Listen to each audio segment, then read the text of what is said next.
Seema news కి స్వాగతం. ఈ రోజు వార్తలోని ముఖ్యాంశాలు మీకోసం. రైతులు పండించిన పంటలకు గిట్టుబాటు ధర కల్పించాలి. ఏపీ రైతు సంఘం జిల్లా ప్రధాన కార్యదర్శి G Ramakrishna demand.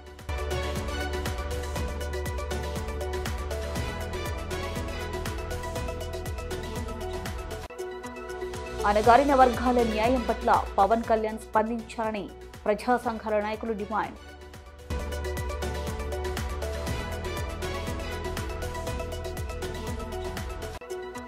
Kurnool CR భవన్లో సిపిఐ రాష్ట్ర కార్యదర్శి కామ్రేడ్ కె రామకృష్ణ విలేకరుల సమావేశం.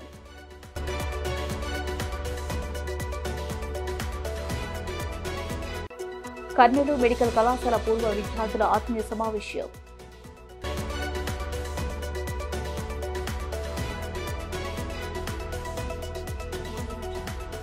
రాయలసీమ ఉత్తరాంధ్ర ప్రాంతంలో సాగునీటి ప్రాజెక్టులకు నిధులు కేటాయించి పూర్తి చేయాలి.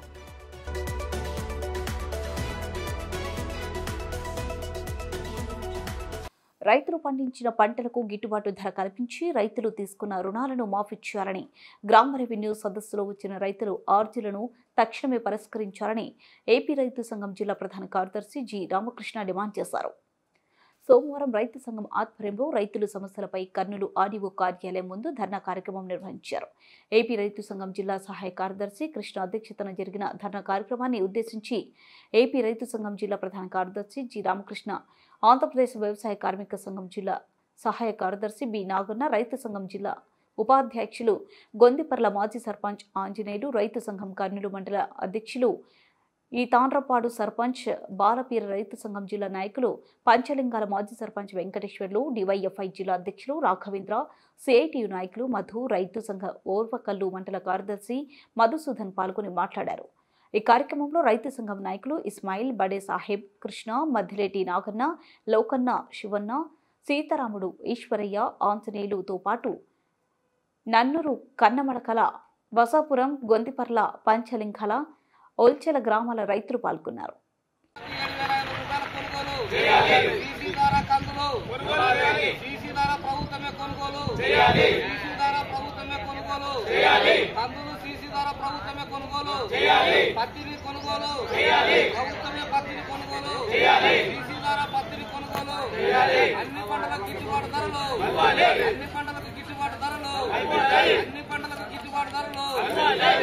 బ్యాంకుల్లో తీసుకున్న అప్పులు వెంటనే పంటల కోసం రైతులు బ్యాంకుల్లో తీసుకున్న అప్పులను వెంటనే పంటల సాగు కోసం రైతులు తీసుకున్న బ్యాంకుల అప్పులు వెంటనే బ్యాంకుల్లో తీసుకోలు.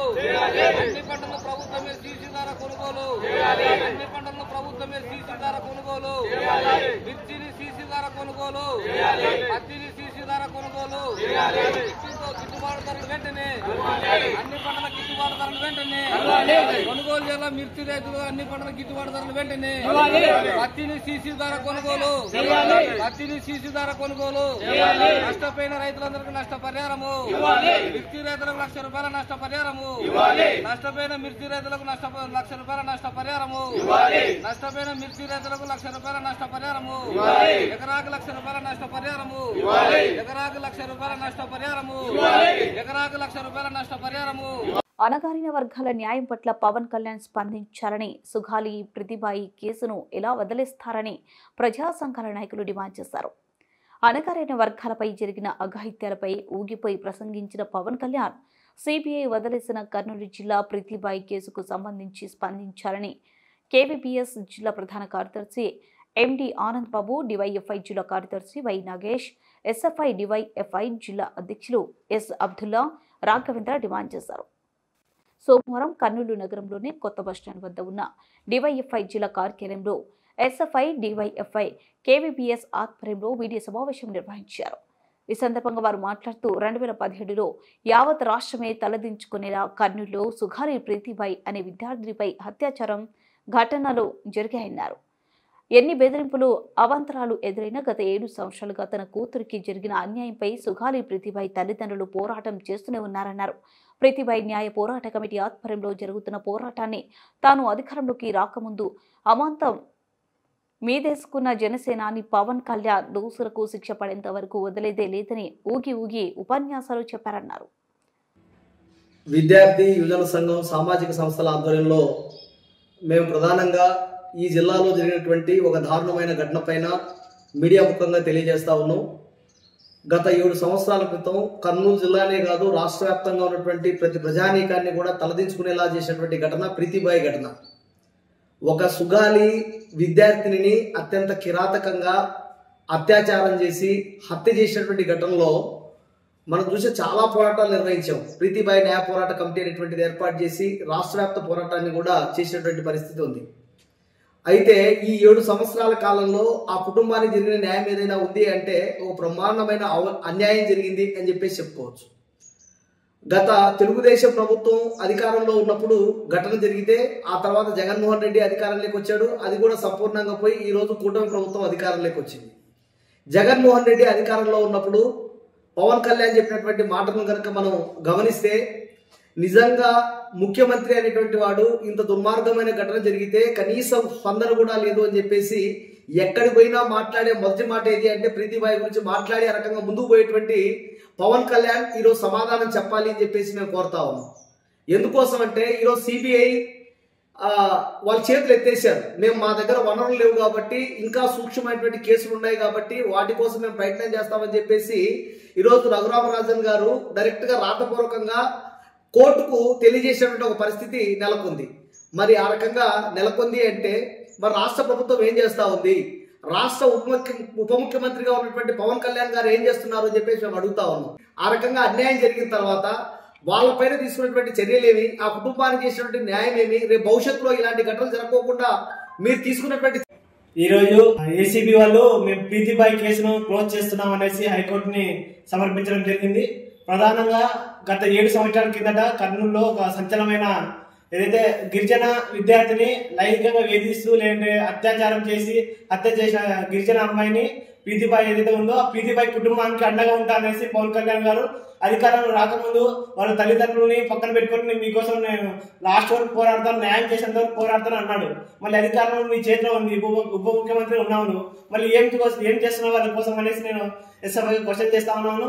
అదేవిధంగా ఈ రోజు వాళ్ళ తల్లిదండ్రులు ఏదైతే ఏసీబీ దీన్ని మేము విచారణ చేయలేమనేసి అంటున్నారు. మరి మీ స్పందన ఏంటి అనేసి మేము ఎస్ఎఫ్ఐ క్వశ్చన్ చేస్తున్నాం. కాబట్టి ఏదైతే ప్రీతిబాయికి న్యాయం చేయకుంటే రాబోయే రోజుల్లో విద్యార్థులందరినీ కలుపుకొని ప్రీతిబాయి న్యాయం కోసం మేము పోరాటం చేస్తామనేసి ఎస్ఎఫ్ఐగా డిమాండ్ చేస్తున్నాం. అబ్దుల్లా, ఎస్ఎఫ్ఐ జిల్లా అధ్యక్షుడు. సుగాలి ప్రీతిబాయికి న్యాయం చేయాలా, న్యాయం చేయలేనటువంటి ముఖ్యమంత్రి ఈ రాష్ట్రంలో ఉండి ఏం ఉపయోగం అని చెప్పేసి పవన్ కళ్యాణ్ కర్నూలుకి వచ్చి కర్నూలు కలెక్టర్ కార్యాలయం ముందు ఆందోళన నిర్వహించాడు. ఈ ప్రీతిబాయికి కనుక న్యాయం చేయకపోతే జగన్మోహన్ రెడ్డిని ఇంటికి పంపిస్తా అని చెప్పేసి ఛాలెంజ్ చేశాడు.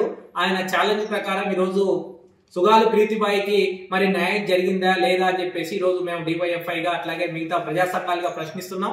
వెంటనే ఈరోజు మరి పేపర్ చూస్తే ఉదయం లేగానే సుగాలి ప్రీతిబాయి కేసును మేము క్లోజ్ చేస్తున్నాము, దీంట్లో మాకు వనరులు లేవు కాబట్టి మేము ఈ కేసుని ఇంకా కొనసాగించలేము, ఇంకా సున్నితమైన కేసుల్ని మేము విచారించాల్సి ఉంది కాబట్టి కేసుని క్లోజ్ చేయండి అని చెప్పేసి ఈరోజు సిబిఐ వాళ్ళు రాశారు.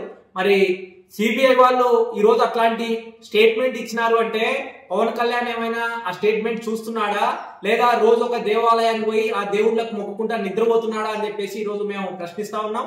పవన్ కళ్యాణ్ గారు ఊగిపోయి మొత్తం రాష్ట్రం వల్ల తిరిగి మరి మహిళలకు అన్యాయం జరుగుతుంది, న్యాయం చేయలేకున్నాడు, ఇట్లాంటి ముఖ్యమంత్రి ఎందుకు అని చెప్పి అప్పుడు ప్రశ్నించాడు. మరి ఇప్పుడు నువ్వు ఏం న్యాయం చేస్తావు? సోమవారం కర్నూలు సిఆర్ భవన్ లో జరిగిన విలేకరుల సమావేశంలో సిపిఐ రాష్ట్ర కార్యదర్శి కామ్రేడ్ కె రామకృష్ణ మాట్లాడారు. ఈ సందర్భంగా ఆయన మాట్లాడుతూ కర్నూలులో ఏర్పాటు చేస్తామన్న హైకోర్టు బెంచ్ ఇంకెంతకాలానికి ఏర్పాటు చేస్తారని ఆయన విమర్శించారు. కృష్ణా రివర్ ట్రిబ్యునల్ బోర్డును కర్నూలులో ఏర్పాటు చేయాలన్నారు.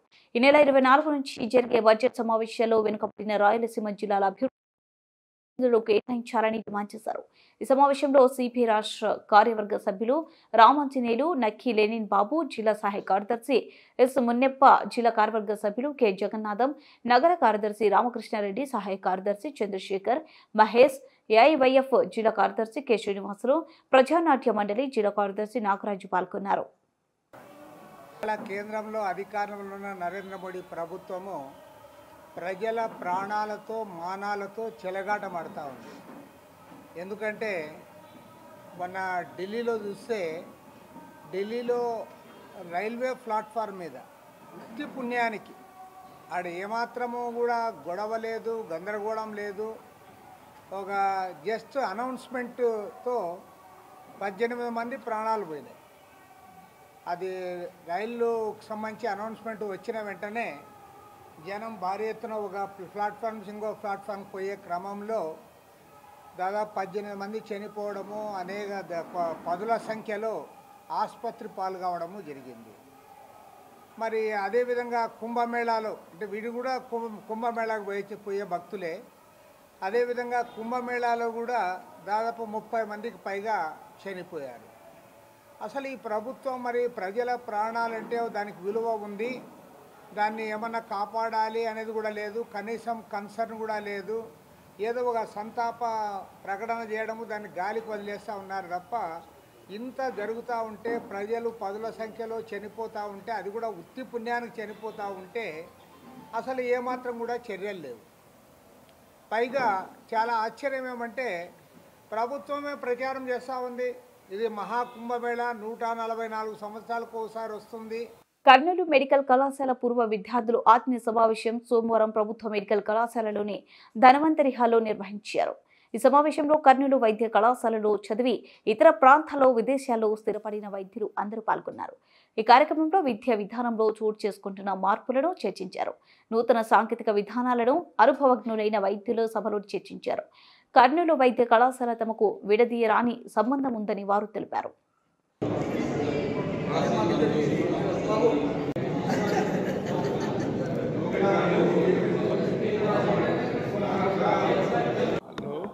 నేను డాక్టర్ కుమారస్వామి రెడ్డి బొందలపాటి. నా కర్నూలు మెడికల్ కాలేజీలో 1966లో జాయిన్ అయినాను. తర్వాత నేను ఇరాన్ పోయి ఒక 17 ఏళ్ళుండి తర్వాత అక్కడి నుంచి ఐర్లాండ్ పోయి పీడియాట్రిక్స్లో DCH చేసి తర్వాత కర్నూలు వచ్చి ఇక్కడ అపోలో మెడికల్ సెంటర్ అని first of its type in Rayalaseema, నేను Balamaddaiah, doctor Ismail, doctor DR Reddy and doctor Venkateswarlu మేమంతా కలిసి స్టార్ట్ చేశాము. అలాగే నాకు ముఖ్యంగా చెప్పాల్సింది ఏమనుకుంటే, నేను కర్నూలులో పుట్టి పెరిగినాను. చిన్నప్పుడు దేవనగర్ నుంచి వచ్చి హంద్రిలో దిగి అట్లా మున్సిపల్ హై స్కూల్ పోయి చదివి కష్టపడి పైకి వచ్చి ఫస్ట్ టైమే MBBSలో సీట్ తెచ్చుకొని చదవగలిగినాం. ఇది నాకు కర్నూలు వచ్చిన ఒక అవకాశము. కర్నూలులో నేను పుట్టినందుకు నాకు అవకాశం వచ్చింది. అదే నేను ఒక రిమోట్ విలేజ్ నుంచి వచ్చాను.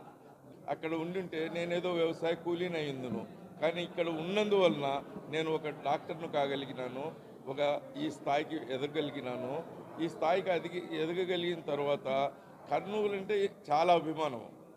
కర్నూలులో చదివి ఈ మెడికల్ కాలేజీలో నాకు వైద్య కళాశాల ఈ స్థితికి తెచ్చిందంటే అంతకంటే ఎక్కువ అభిమానం. మా ఇద్దరు కొడుకులు, ఇద్దరు కోడళ్ళు డాక్టర్లు, వాళ్ళిద్దరూ అమెరికా సిటిజన్స్. నాకు గ్రీన్ కార్డు ఉంది. లాస్ట్ ఇయరే నాకు సిటిజన్షిప్ వస్తుంది, కానీ నేను తీసుకోలేదు. ఎందుకంటే కర్నూలు వదిలిపెట్టిపోవాలనే ఉద్దేశం లేక, కర్నూలు నాకు ఇంత మేలు చేసింది, నేను కర్నూలుకు ఏదో ఒక మేలు చేయాలనే సంకల్పంతో ఇక్కడనే ఉండిపోయాను. నేను ఇంకా చనిపోయేంత వరకు ఇక్కడనే ఉంటాను. స్టేట్స్ పోయేది, పిల్లల దగ్గర ఉండేది అని జరగదు. ముఖ్యంగా అల్యూమిని మీట్ని గురించి మీకు అందరికీ తెలిసి ఉంటుంది. సంవత్సరానికి ఒకసారి జరుపుకుంటాము. దీంట్లో ముఖ్యంగా దేశ విదేశాల నుంచి, అంటే ఇండియా, అమెరికా, ఆస్ట్రేలియా, సింగపూర్, ఇక్కడ దేశ విదేశాల్లో మన ప్రముఖులు ఉన్నారు. వాళ్ళంతా వచ్చి ఇక్కడ అటెండ్ అవుతారు. మా టీచర్స్, మా గురువులకు గురువులు అట్లాంటి వాళ్ళు కూడా ఈ సెషన్స్కి వస్తారు. అందరినీ చూసి మాకు ఒక సంతోషం అనేది వస్తుంది. ఆ సంతోషం పెళ్ళుబుగుతుంది. ఆ సంతోషాన్ని వాళ్ళు వ్యక్తపరుస్తారు. వాళ్ళ దీవెనలతో మేము కూడా ఏదైనా కార్యక్రమం చేయగలుగుతాము. అంటే ముఖ్యంగా మనం ఎంత ఎదిగితే అంత ఒదిగి ఉండాలనేది నా ఉద్దేశము. రాయలసీమ, ఉత్తరాంధ్ర ప్రాంతంలో సాగునీటి ప్రాజెక్టులకు నిధులు కేటాయించి పూర్తి చేయాలని రాష్ట్ర ప్రభుత్వానికి మాజీ మంత్రి వడ్డే శోభనాధేశ్వరరావు కర్నూలులో సూచించారు. రాయలసీమ సాగునీటి సాధన సమితి ఆధ్వర్యంలో మీడియా సమావేశం నిర్వహించారు. ఈ సమావేశంలో కృష్ణా జిల్లాల సమస్యలపై చర్చించారు. సాగునీటి ప్రాజెక్టులను పూర్తి చేసి రైతులకు మేలు చేయాలని మాజీ మంత్రి ముఖ్యమంత్రి చంద్రబాబు నాయుడుని కోరారు. రైతు సంఘాల నాయకులు, వ్యవసాయం, ఇరిగేషన్ పైన అవగాహన ఉన్న ప్రముఖులు కృష్ణా నది మేనేజ్మెంట్ బోర్డు కార్యాలయం శ్రీశైలంలో పెట్టాలని సూచిస్తే రాష్ట్ర ప్రభుత్వం అమరావతిలో పెట్టాలని కేంద్ర ప్రభుత్వానికి లేఖ రాయడం సరికాదన్నారు. రాయలసీమ ప్రాంత ప్రజలు మనోభావాలను గౌరవించాలన్నారు. ఎన్టీ రామారావు ముఖ్యమంత్రిగా ఉన్న సమయంలో శంకుస్థాపన చేసుకున్న ప్రాజెక్టులు ఇంకా పూర్తి కాలేదని వాటిని పూర్తి చేయాలన్న వడ్డే శోభనాధీశ్వరరావు అన్నారు. రాష్ట్రంలో రాజధాని అమరావతితో పాటు ఇతర ప్రాంతాల అభివృద్ధి చెందాలని కోరారు. సమావేశంలో ఏపీ రైతు సంఘం జిల్లా ప్రధాన కార్యదర్శి జి రామకృష్ణ, ఇతర రైతు సంఘాల నాయకులు పాల్గొన్నారు. ఉభయ సిపిఎం, సిపిఐ పార్టీలకు అనుబంధంగా ఉన్నటువంటి రైతు సంఘాలు, అట్లాగే వ్యవసాయ రంగం, అట్లాగే ఇరిగేషన్ రంగంలో చాలా అనుభవం, అవగాహన ఉన్నటువంటి శ్రీరామకృష్ణ గారి దగ్గర దీర్ఘకాలం పనిచేసినటువంటి పాపారావు గారు, అక్కినేని భవానీ ప్రసాద్ గారు, అట్లాగే ఆంధ్రప్రదేశ్లో సాగునీటి సంఘంలో సాగునీటి వీటిల్లో చాలా కృషి చేసిన కొల్లి నాగేశ్వరరావు గారు, కీర్తిశేషులు, ఆయన అల్లుడు లక్ష్మీనారాయణ గారు, వీరందరూ కూడా సమావేశం అయ్యి నేను కూడా ఉండి ప్రభుత్వానికి కృష్ణా రివర్ మేనేజ్మెంట్ బోర్డు కార్యాలయం శ్రీశైలంలో పెట్టండి అని చెప్పి ఏకగ్రీవంగా తీర్మానం చేసి పంపిస్తే, రాష్ట్ర ప్రభుత్వం నుంచి అమరావతిలో పెట్టండి అని చెప్పి సెంట్రల్ గవర్నమెంట్ వాటర్ రిసోర్సెస్ మినిస్ట్రీకి రాశారంటే ఇది చాలా బాధాకరమైన విషయం. ఇది సరైన నిర్ణయం కాదు. దయచేసి ముఖ్యమంత్రి గారు ఉపసంహరించుకోండి. రాయలసీమ ప్రజల యొక్క మనోభావాలను కూడా గౌరవించండి. రాష్ట్రంలో అన్ని ప్రాంతాలలో ప్రజలకి కూడా ఒక ఆత్మసంతృప్తి కలిగే విధంగా వ్యవహరించాల్సిన అవసరం ఉంది. ఏకపక్షంగా మీరు నిర్ణయాలు తీసుకోవటం ఎంత మాత్రం కూడా తగదు. తప్పనిసరిగా ఇక్కడ ఆ ప్రాజెక్టులు మరి దాదాపుగా ఎన్టీ రామారావు గారు శంకుస్థాపన చేసి ప్రారంభింపజేసినటువంటి ఆ ప్రాజెక్టులు 3 దశాబ్దాలు గడిచిపోతూ ఉన్నాయి. ఇప్పటికి అవ్వకుండా ఈ ప్రాంతంలో వలసలు కొనసాగుతూ ఉన్నాయి. కరువుతో బాధలు పడుతూ ఉన్నారు, విపరీతంగా నష్టపోతూ ఉన్నారు. కాబట్టి అమరావతిలో మీరు ఏమైతే విజయవాడ పరిసర ప్రాంతాల్లో కానీ ఈ మెట్రో రైళ్ళని, అట్లాగే outer ring road, inner ring road, అమరావతిలో ఇప్పటికే సెక్రటేరియట్ బిల్డింగ్ కట్టుంది. దానిపైన అది 100 అడుగుల లోతునిచ్చి పైల్ ఫౌండేషన్ వేసి G+7 ఫ్లోర్స్ కట్టినటువంటి బిల్డింగ్ అది. ఇంకా 1 లేక 2 ఫ్లోర్స్ వేసుకుంటే రాష్ట్రంలో ఉన్నటువంటి హెడ్స్ ఆఫ్ డిపార్ట్మెంట్ ఆఫీస్. ఎన్ని ఇబ్బందులు ఉన్నా ముఖ్యమంత్రి చంద్రబాబు నాయుడు సూపర్ 6 పథకాలను అమలు చేస్తారని రాష్ట్ర మంత్రి టీజీ భరత్ కర్నూలులో తెలిపారు. కర్నూలు నగరంలో కోకాకోలా కంపెనీ ఆధ్వర్యంలో 50 లక్షల రూపాయలతో మినరల్ వాటర్ ప్లాంట్ ఆధునీకరించిన అంగన్వాడీ కేంద్రాల భవనాలను మంత్రి ప్రారంభించారు. ఈ సందర్భంగా కోకాకోలా కంపెనీ ప్రతినిధులను మంత్రి అభినందిస్తూ భవిష్యత్తులో రాయలసీమలో అభివృద్ధి కార్యక్రమాలు చేపట్టాలని కోరారు. గత పాలనలో పరిపాలన గాడి తప్పిందని ప్రస్తుత ముఖ్యమంత్రి చంద్రబాబు నాయుడు సరిచేస్తున్నారన్నారు. దావోస్ పర్యటనలో అందరూ చలికి స్వెటర్లు వేసుకుంటే ముఖ్యమంత్రి మాత్రం సాధారణ దుస్తులు మాత్రమే ధరించారని తెలిపారు.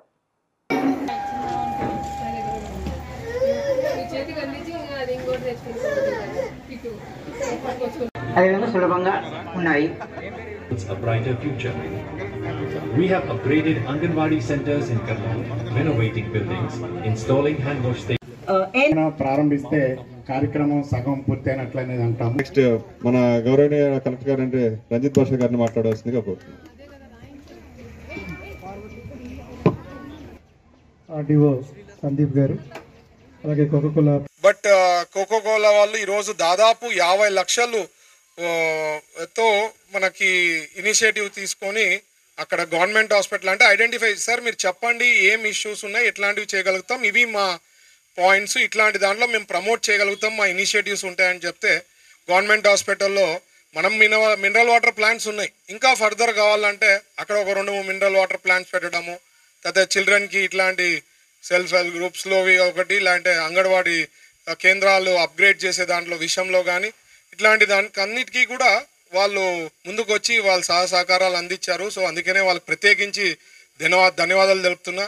అలాగే ఇంకా ఎక్కువ ఏమంటే మా రాయలసీమ ప్రాంతము ఇంకా ఎక్కువ అంటే కర్నూలు ప్రాంతంకి ఎక్కువ తేవాలని, వాళ్ళని ఏమైనా ఉంటే ఫ్యూచర్లో పెట్టాలని చెప్పి వాళ్ళకి రిక్వెస్ట్ చేస్తున్నాం. ఎందుకంటే ఇక్కడ పుష్ చేసేది ఉంటుంది రాయలసీమలో కానీ ఇవన్నీ ప్రాంతాల్లో మనం ఇండస్ట్రీస్ని ప్రమోట్ చేయాలని చెప్పి అప్పుడులోనే చెప్పడం జరిగింది. కాబట్టి వీలైనంత వరకు ఎక్కువ శాతం ఇక్కడ ఇండస్ట్రీస్ వచ్చేదానికి అవకాశం కూడా ఉంది. ఇప్పుడే మీరు చూస్తే దాదాపు లాస్ట్ 8 నెలలలో దాదాపు 6 లక్షల కోట్ల పైన పెట్టుబడులు కమిట్ కావడం మీరు అందరూ చూసింటారు. ఇది దాదాపు 5 ఏళ్లలో చేసే పనులు మేము 8 నెలల్లో చేశాం. రాష్ట్రంలో జర్నలిస్టులపై దాడులను అరికట్టాలని కర్నూలులో జర్నలిస్టులు డిమాండ్ చేశారు. సోమవారం కర్నూలు కలెక్టరేట్ కార్యాలయం ముందు జేఏసీ ఆధ్వర్యంలో ధర్నా చేపట్టారు. ఈ సందర్భంగా జర్నలిస్టుల సంఘాల జేఏసీ కన్వీనర్ టీసీ ప్రసాద్ మీడియాతో మాట్లాడుతూ జర్నలిస్టులపై దాడులను అరికట్టాలని ప్రభుత్వాన్ని డిమాండ్ చేశారు. రాష్ట్రంలోని ఉమ్మడి విశాఖపట్నం జిల్లాలో జర్నలిస్ట్ రామారావుపై తెలుగుదేశం పార్టీ నాయకులు వేణుగోపాల్ దాడి చేయడం హేయమైన చర్య అన్నారు. జర్నలిస్టులపై దాడి చేసిన వారిపై కేసు నమోదు చేసి చర్యలు తీసుకోవాలని డిమాండ్ చేశారు. వార్తలు రాస్తే జర్నలిస్టులపై దాడులు చేస్తే సహించేది లేదన్నారు. జర్నలిస్టులపై దాడి చేయడం రాజ్యాంగానికి విరుద్ధమన్నారు. ఇలాంటివి పునరావృతం కాకుండా ప్రభుత్వం చర్యలు చేపట్టాలని కోరారు. లేని పక్షంలో రాష్ట్ర వ్యాప్తంగా జర్నలిస్టుల యూనియన్ల ఆధ్వర్యంలో పెద్ద ఎత్తున ఆందోళన చేపడతామని తెలిపారు.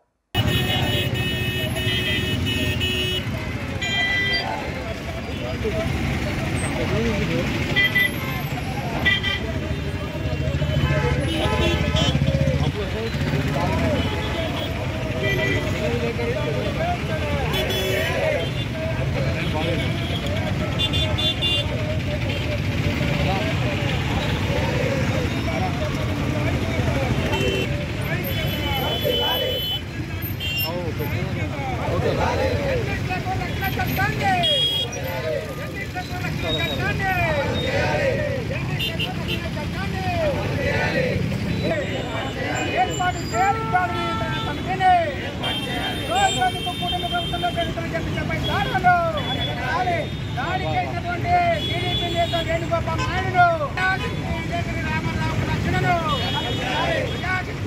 రామారావుకు రక్షణను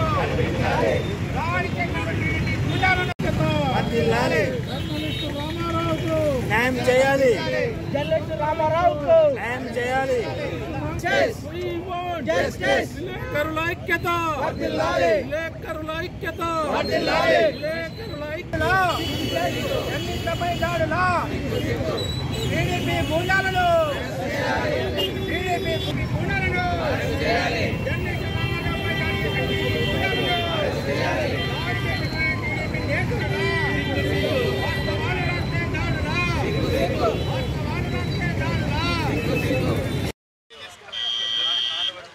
ఆదివారం రోజున మన్యం జిల్లాలో ప్రజాశక్తి రిపోర్టరు రామారావు పైన అమానుషంగా టీడీపీకి చెందినటువంటి ఆ ప్రాంత మండల అధ్యక్షుడు దాడి చేయడము, అదేవిధంగా నిన్ను చంపేస్తామని భయభ్రాంతులకు గురి చేయడము, దీన్ని కర్నూలు జిల్లా జర్నలిస్టులుగా తీవ్రంగా ఖండిస్తున్నాం.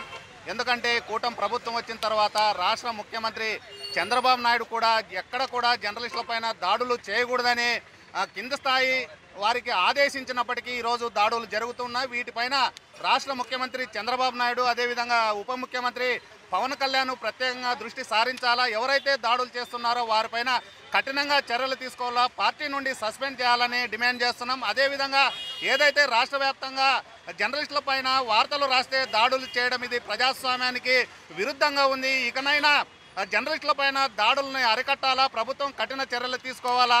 అలాగే ఏదైతే దాడుల నివారణ కమిటీ ఉందో ఆ నివారణ కమిటీని కానీ తక్షణమే ఏర్పాటు చేయాలని డిమాండ్ చేస్తున్నాం. నా పేరు టీజీ ప్రసాద్, జర్నలిస్టుల సంఘాల జేఏసీ కన్వీనర్.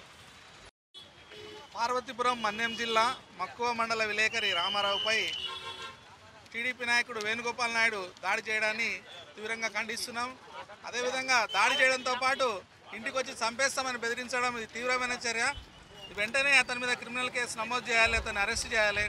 భవిష్యత్తులో జర్నలిస్టుల మీద దాడులు జరగకుండా అరికట్టాల్సిన అవసరం ఉంది. ప్రభుత్వం సీరియస్గా పరిగణలోకి తీసుకోవాలని డిమాండ్ చేస్తున్నాం. అదేవిధంగా రాష్ట్ర వ్యాప్తంగా ఇటీవల కాలంలో జర్నలిస్టులపై అనేక సందర్భాల్లో దాడులు జరుగుతున్నాయి. ఈ దాడుల కోసం ఏర్పాటు చేసినటువంటి రక్షణ కమిటీని వెంటనే పునరుద్ధరి. అంగన్వాడీ ఉద్యోగులకు వేతనాలు పెంచాలని సిఐటియు జిల్లా ప్రధాన కార్యదర్శి ఎండి అంజిబాబు, శ్రామిక మహిళా జిల్లా కన్వీనర్ పి నిర్మల డిమాండ్ చేశారు. రాష్ట్ర వ్యాప్త పిలుపులో భాగంగా AP anganwadi workers and helpers union ఆధ్వర్యంలో కర్నూలు అర్బన్ సిడిపిఓ కార్యాలయం దగ్గర ఆందోళన నిర్వహించారు. బాలదుర్గం అధ్యక్షతన జరిగిన ఈ కార్యక్రమంలో వారు మాట్లాడుతూ పేద గర్భిణీలకు, బాలింతలకు, చిన్నపిల్లలకు ఎంతో సేవ చేసిన అంగన్వాడీ వర్కర్లు మరియు హెల్పర్లకు వేతనాలు పెంచకపోవడం చాలా దురదృష్టకరమని వారన్నారు. 42 రోజుల సమ్మె చేసిన సందర్భంగా గత ప్రభుత్వం వేతనాలు పెంచుతామని హామీ ఇచ్చిందని, ప్రభుత్వం మారిన తర్వాత కొత్తగా ఏర్పడిన ప్రభుత్వం ఆ హామీని నెరవేర్చలేదని, వెంటనే గత ప్రభుత్వం ఇచ్చిన హామీలను అమలు చేయాలని వారు డిమాండ్ చేశారు.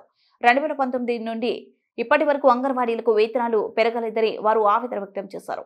రాష్ట్ర ప్రభుత్వం ఇప్పటికైనా స్పందించి సంక్షేమ పథకాలు అంగన్వాడీలకు అమలు చేయాలని డిమాండ్ చేశారు. తదితరులు మాట్లాడారు. సిఐటియు నగర నాయకులు సుధాకరప్ప, మహమ్మద్ రఫీ, నర్సింహులు, కర్నూలు సిఐటియు మండల కమిటీ కార్యదర్శి హుసేనయ్య, సిఐటియు నగర నాయకులు Yesu, anganwadi workers and helpers union నాయకులు నాగమణి, సునీత, సరళ, కృష్ణవేణి, వెంకటేశ్వరమ్మ తదితరులు పాల్గొన్నారు. అంటే గత సంవత్సరం ఎంతైతే పెంచినారో ఈ సంవత్సరం కూడా అంతే నిధులు కేటాయించడం జరిగింది. 86,000 కోట్ల రూపాయలు మాత్రమే కేటాయించినారు మన సంస్థకు. అంటే గత సంవత్సరము అదే కేటాయించినారు, ఈ సంవత్సరం కూడా అదే కేటాయించినారు. ఇందాక మన వాళ్ళు చెప్పినట్లు మన 13వ తేదీ ఢిల్లీలో ఆల్ ఇండియా సదస్సు మన వాళ్ళు నిర్వహించి నిధులు కేటాయించాలి అని చెప్పి మంత్రుల్ని కలవడం కూడా జరిగింది. అంటే బడ్జెట్ను ఫిబ్రవరి 1వ తేదీ బడ్జెట్ పార్లమెంట్లో పెట్టడం జరిగింది. ఈ బడ్జెట్ పార్లమెంటు సమావేశాల్లో చర్చించి తర్వాత వాటిని అడ్జస్ట్మెంట్ చేస్తారు. అంటే ఎక్కడైతే తక్కువ నిధులు కేటాయించుంటారో ఆ డిమాండ్ను బట్టి ఆయా సంస్థలకు లేదంటే ఆయా రంగాలకు ఆయా శాఖలకు నిధులు పెంచడం, లేదు అది ఎక్కువ అనుకుంటే తగ్గించడం అనేటువంటిది చేస్తారు. ఈరోజు బడ్జెట్లో చేసినటువంటి పని ఏమి అంటే బడ్జెట్లో సంవత్సరానికి 12 లక్షల రూపాయలు ఆదాయం కలిగినటువంటి వాళ్ళకు మాత్రమే మినహాయింపులు ఇవ్వడం అనేటువంటిది జరిగింది. ఇప్పుడు మనకి సంవత్సరానికి మన ఆదాయం ఎంత 1,20,000 మాత్రమే, 10,000 అనుకున్నా. కానీ మనకేమి మినహాయింపులు లేవు. 12 లక్షలు అంటే ఏమి? ఎవరైతే నెలకు 1,00,000 రూపాయలు సంపాదిస్తారో వాళ్ళకు మాత్రమే బడ్జెట్లో కొన్ని రాయితీలు ఇవ్వడం జరిగింది. ఏమిటి ఆ రాయితీలు అంటే 12 లక్షలు ఉండేటువంటి వాళ్ళు, ఆదాయం ఉండేటువంటి వాళ్ళు పన్ను కట్టాల్సిన పని లేదు. గతంలో వాళ్ళకు కూడా పన్ను ఉండేది. ఇది మినహాయిస్తే బడ్జెట్లో పేదలకు, మనలాంటి ఉద్యోగులకు, చిరు ఉద్యోగులకు ఎటువంటి అవకాశం లేదు. అందుకని మనం ఏం చెప్తున్నామంటే బడ్జెట్లో మనకి నిధులు కేటాయించాలి. ఎప్పుడైతే మనకు బడ్జెట్లో నిధులు కేటాయిస్తే మనకు జీతాలు పెరుగుతాయి. మనకు జీతాలు పెరగాలంటే బడ్జెట్లోనే నిధులు లేకుంటే జీతాలు పెరిగేటువంటి అవకాశం లేదు. అందుకని మనం ఈరోజు కార్యక్రమం చేస్తున్నాం. చలో విజయవాడ, చలో ఢిల్లీ కార్యక్రమాలకు కూడా ప్లాన్ చేస్తున్నటువంటి పరిస్థితి ఉన్నది. ఈరోజు మనకి 86,000 కోట్ల రూపాయలు మాత్రమే కాకుండా 1,50,000 కోట్ల రూపాయలు కేటాయిస్తే మనకు జీతాలు పెరిగేటువంటి దానికి అవకాశం ఉంది. గత సంవత్సరాల నుంచి, గత 5-6 సంవత్సరాల నుంచి మనకు బడ్జెట్లో నిధులు కేటాయించరు. ఆ నిధులు ఎప్పుడైతే పెంచరో మనకు మెనూ పెరగదు, మన జీతాలు పెరగవు, మన మీద ఒత్తిడి వస్తుంది. ఒకవైపు ఏమో క్వాలిటీ మెయింటైన్ చేయాలా, అందరికీ శుభ్రమైనటువంటి ఆహారం పెట్టాలని చెప్పి ఒకవైపు ప్రచారం చేస్తూ మనకు మాత్రం నిధులు కేటాయించేటువంటి పరిస్థితి ఈరోజు లేదు. అందుకని ఆ బడ్జెట్లో నిధులు కేటాయించాలని చెప్పి ఈరోజు మనం ఆందోళన చేస్తున్నామనేటువంటి విషయాన్ని మీరంతా కూడా ముందుగా గమనించాలని చెప్పి నేను ఈ సందర్భంగా కోరుతున్నాను. ఇక కర్నూలులోని రోజా వీధిలో ఉన్న బాబా హజరత్ సయ్యద్ షామియా సాహెబ్ ఖాద్రి 535వ ఉరుసు మహోత్సవం విజయవంతం చేయాలని దర్గా పీఠాధిపతి ఖాద్రి కోరారు. ఈ నెల 28వ తేదీ గంధం, మార్చి 1వ తేదీ ఉరుసు, 2వ తేదీ జయరాత్ ఉంటుందని ఆయన తెలిపారు. ఉరుసుకు సంబంధించిన గోడ పత్రులను దర్గా పెద్దలు పీఠాధిపతితో కలిసి విడుదల చేశారు. ఈ ఉరుసుకు ఆంధ్రప్రదేశ్, తెలంగాణ, కర్ణాటక నుంచి భక్తులు, హిందూ, ముస్లిం తేడా లేకుండా అందరూ కలిసిమెలిసి పెద్ద సంఖ్యలో పాల్గొంటారని పీఠాధిపతి తెలిపారు. ఉరుసు సందర్భంగా భక్తులకు అన్ని ఏర్పాట్లు చేశామని తెలిపారు. हज़रत सैयद शाह इसाक़ सनाउल्लाह क़दरी अल-बगदादी अल-हमवी अल-मारूफ हज़रत सैयद शाह मियाँ साहिब क़दर रहमतुल्लाह अलैह का आज 535वां उर्स शरीफ का पोस्टर रिलीज़ किया जा रहा है, जिसमें यह इत्तला दी जा रही है कि 28 फरवरी 29 शाबान बरोज़ जुम्मा बाद नमाज मगरिब सज्जादा नशीन साहब के घर से संदल जुलूस की शक्ल में फ़ुक़रा के साथ ज़रब व कमालात पेश करते हुए बारगाह साखिया पहुँचेगा, जिसमें सलात व सलाम, फातिहा, शुजा ख़ानी, खुसूसी दुआ होगी और उसके फ़ौरन बाद हैदराबाद के मशहूर व मारूफ़ आलिमुद्दीन हज़रत सैयद शाह अज़ीज़ुल्लाह क़ादरी साबिक़ शेख़ुल माख़ूलात जामिया निज़ामिया का सीरत औलिया पर बयान होगा और दूसरे दिन यानी 1 मार्च 30 शाबानुल मुअज़्ज़म उर्स शरीफ मनाया जाता है, जिसमें बाद नमाज मगरिब चिरागा होंगे और बाद नमाज इशा यानी 10 बजे हैदराबाद के मशहूर और मारूफ ख़वाली में हिस्सा लेंगे। और दूसरे दिन यानी 2 मार्च 1 रमज़ानुल मुबारक बरोज़ इतवार सुबह 9 बजे ज़ियारत के फातिहा होंगे और तमाम ज़ायरीन के लिए संदल उर्स में खाने का इंतज़ाम और सहरी और इफ्तार का भी माकूल इंतज़ाम रहेगा। और इस संदल में तमाम मज़हब के लोग शिरकत करते हैं, यानी हिंदू, मुस्लिम, सिख, ईसाई तमाम संदल उर्स के तकारीब अंजाम देते हैं। मैं सैयद शाह जावेद बादशाह क़ादरी अल जिलानी अली साखी जानशीन बारगाह साखिया रोज़ा दरगाह शरीफ कन्नूर। ओके, अस्सलामु अलैकुम व रहमतुल्लाहि व बरकातुहू। सैयद हज़रत सैयद शाह इसाक़ सनाउल्लाह क़ादरी अल मारूफ हज़रत सैयद शाह मियां साहब क़ादरी దర్గా ఉరుసు 535 సంవత్సరం. వార్తలు ముగించే ముందు ముఖ్యాంశాలు మరోసారి. రైతులు పండించిన పంటలకు గిట్టుబాటు ధర కల్పించాలి. ఏపీ రైతు సంఘం జిల్లా ప్రధాన కార్యదర్శి G Ramakrishna demand.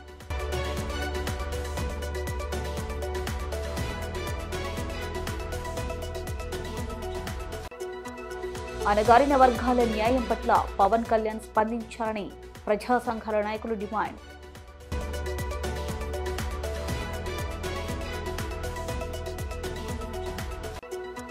Kurnool CR భవన్లో సిపిఐ రాష్ట్ర కార్యదర్శి కామ్రేడ్ కె రామకృష్ణ విలేకరుల సమావేశం.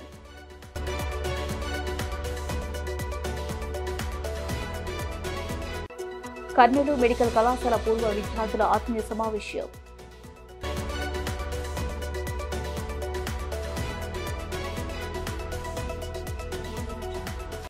రాయలసీమ ఉత్తరాంధ్ర ప్రాంతంలో సాగునీటి ప్రాజెక్టులకు నిధులు కేటాయించి పూర్తి చేయాలి.